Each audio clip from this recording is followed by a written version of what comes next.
Медиктер башында эле эскертишкен. Бул жугуштуу, абайлагыла, тоотпочулук кылбагыла, кенебестик кылбагыла.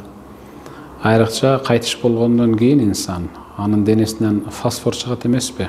Ошол эң коркунучтуусу ошол адамдын денесинен чыккан фосфордон чочулашып, медицина тарабы жалаң ушул сөөктү агындай ачык эмес материалдар менен уруп берип атпады беле. Бирок биздин диний идара болгон Кыргызстан мусулмандар диний башкармалыгындагы фатва бөлүмү бар атайын. Ошолор менен биргеликте өздөрүнчө жоба иштеп чыгышкан, анда ачык көрсөтүлгөн.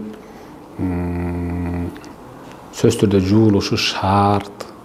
Эгерде жууганга дагы мүмкүнчүлүк болбосо, өтө оор болсо, анда алыстан туруп баягы шлангылар менен суу чачып жуулуш керек. Сөөк адам баласы тирүүлүгүндө кандай сый урматка ээ болсо, көз жумгандан кийин деле ошондой эле сый урматка ээ да. Аны мисалы көз өткөндөн кийин ит жыгылып тээп алып барып, сүдүрүп алып барып көмүп коюу деген бул адамгерчиликке жатпайт да.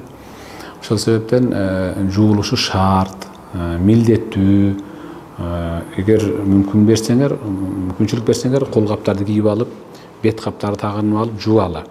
Жок, ага болбойт десеңер, алыстан туруп суу чачыратып жууала. Жууганга таптакыр уруксат болбосо, анда таяммум деген бар. Таяммум деген чаңдаштыруу деген да.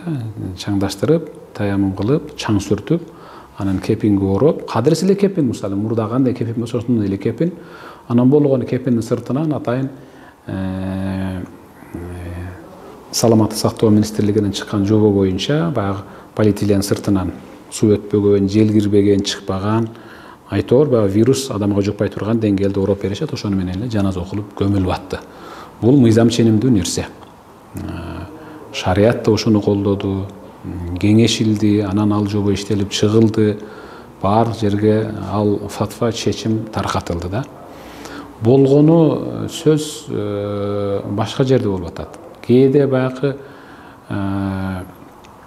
өлүк канага, тагыраагы моргко киргенде сөөктүн ээлери те алыстан туруп эле дарыгерлердин көрсөтмөсү менен ушулбу деп эле же башын көрсөтүп, же болбосо бир белгисин айтканда ошол белгилер чыгып калат экен. Кырдач мурун, тигиндей чач, мындай калы бар десе, ошолдой алып чыгып, ошондой өң түспөлдөгү адамды алып чыгып берип, бир-эки ошондой көрүнүш болду окшойт, башка бир сөөктү көмүп алган.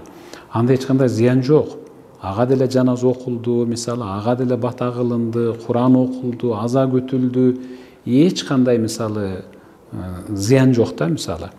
Анан аныгын билгенден кийин кайра өздөрүнүн сөөгүн алып келип, кайрадан жаназа окуп көмүштү. Балким беркин болсо алып чыгып ал жерден өздөрүн алып кетишти. Ушундай болду да, мисалы, бул көрүнүш болду, бир-эки жолу кайталанды. Аны менен мисалы, силер тигинин сөөгүн коюп алган, жаназа окуп койгон турбайсыңар, буга жаназа түшпөй калды деген коркунуч жок. Экскаватор менен казып, анан сөөгүттөрдү көмүп коюу деген чынын айтканда мусулман өлкөлөрүндө катталган жок. Мусулман эмес өлкөлөрдө ал кадыресе көрүнүшкө ээ, мисалы мурда эле болуп келгенденчи. Ал эми бизде дагы али көпчүлүк угуп элек болуш керек. Балким азыр ошо экөөбүз сүйлөгөндөн улам угуп түшүнөт болуш керек. Бир мүрзөгө 2, 3, 4, 5, 10 адамга чейин койгонго уруксат.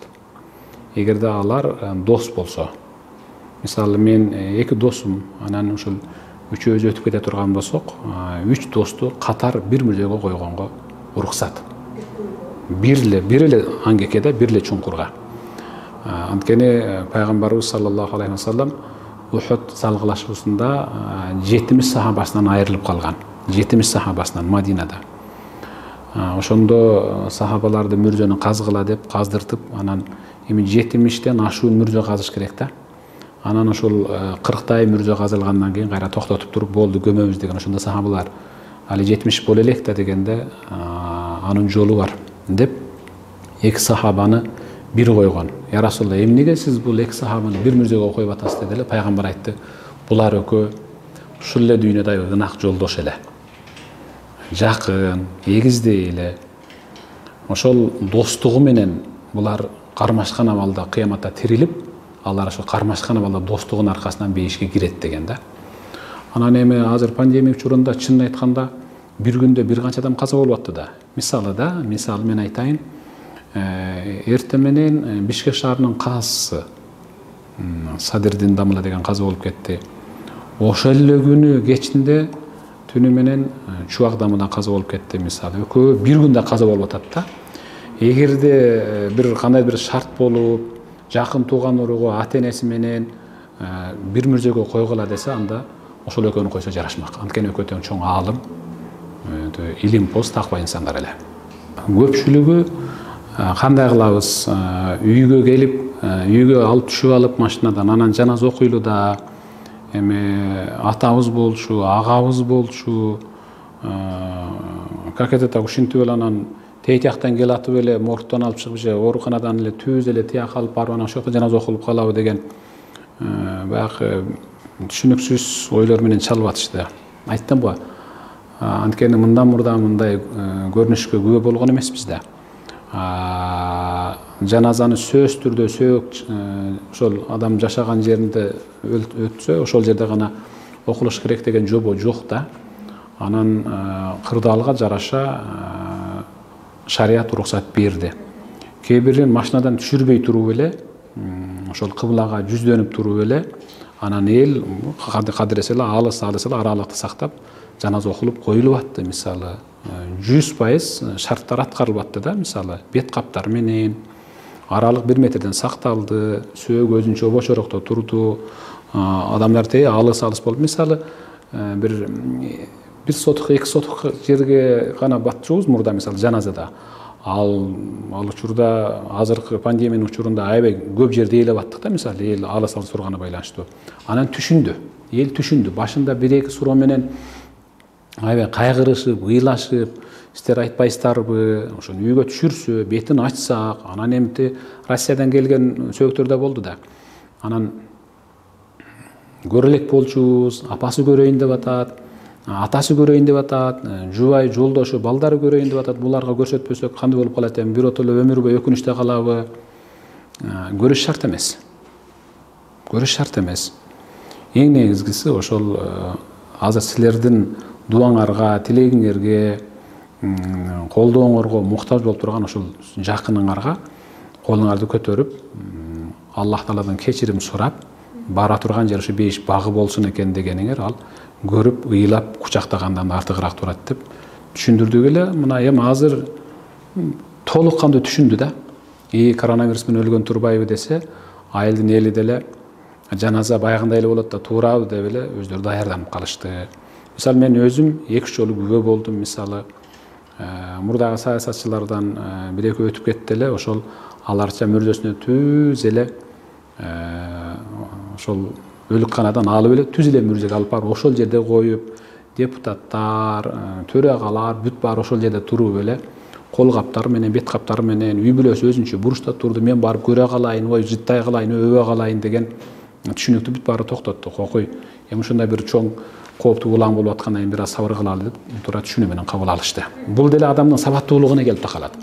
Ооба, сабаттуулугун түшүнүгүнө да. Анан сабатсыз болсо мең айтсаңыз деле, жобо чыгарып, буйрук салып, айып салып койсоңуз деле баары бир тебелеп тепсей берет да, сөзү ушундай болуп атат. Эң негизгиси Аллах өзү айткан нерсе болду.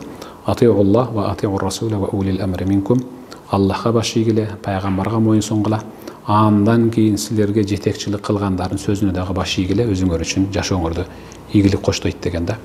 Ошон үчүн ошол дарыгерлердин айтканын кылып, жетекчилердин айтканын кылып, коюлган мисалы тартиптерди сактап, коюлган чектерди аттап өтүп кетпей тура турган болсок, буюрса биз ийгилик жаратабыз, ылаңдан кутулабыз. Ооруп жаткандарга Аллах Таала шифа берсин.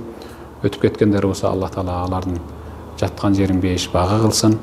Эми мындай кордукту, мындай кыйынчылыкты, ылаңды, дартты, кайгы, ыйды Аллах биздин башыбыздан бир оталып салсын.